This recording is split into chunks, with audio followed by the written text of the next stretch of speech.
Okay, Assalamualaikum warahmatullahi wabarakatuh. Okay, siapa ada masalah yang sama macam saya hadapi ni? Bila setiap kali saya kena internet, okay, tengok saya kena internet. Bila saya connect je, tengok saya punya PC dia hang. Kemudian nanti dia akan restart dengan sendiri. Okay, tunggu je sekarang ni saya gerak-gerakkan mouse, dia tak bergerak.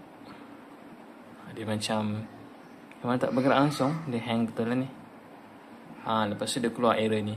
Your device ran into a problem and needs to restart. We are just collecting some error info and then we'll restart for you. Siapa ada masalah macam ni? Okay. Saya pakai pen drive USB ni, TP-Link. Kalau masa saya pakai internet yang speed dia perlahan, tak ada masalah. Tapi ni bila saya pakai Unify, baru saya nampak problem ni. Okay, mari saya tunjukkan cara macam mana kita nak selesaikan masalah. Jadi sebenarnya tak susah pun.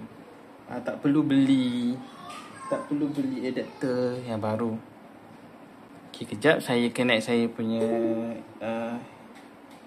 network adapter ni.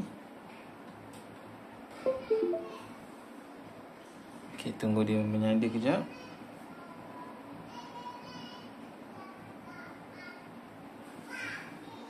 Okay, kemudian tuan-tuan pergi dekat device manager.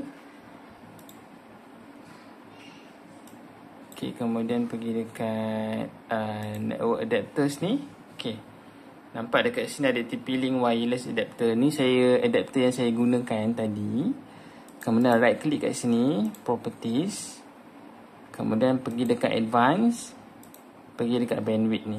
Okay, dia jadi masalah ni bila tuan-tuan guna 20_40 MHz. Jadi yang tuan-tuan perlu tukar adalah 20 MHz only.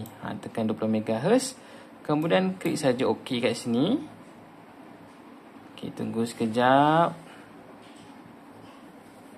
Bagi dia save dia punya setting tu. Sebab kadang-kadang kita rasa kita punya network adapter tu bermasalah, kemudian kita beli baru. Jadi rugilah sikit. Okay, kemudian saya pun terus connect dengan saya punya wifi kat sini. Okay, tengok tu. Connected. Tak ada masalah. Tak ada dah masalah restart tadi. Okay, selamat mencuba. Semoga bermanfaat. Dan jangan lupa tekan button subscribe, like dan share. Semoga lebih ramai lagi yang mendapat manfaat yang sama. Assalamualaikum warahmatullahi wabarakatuh.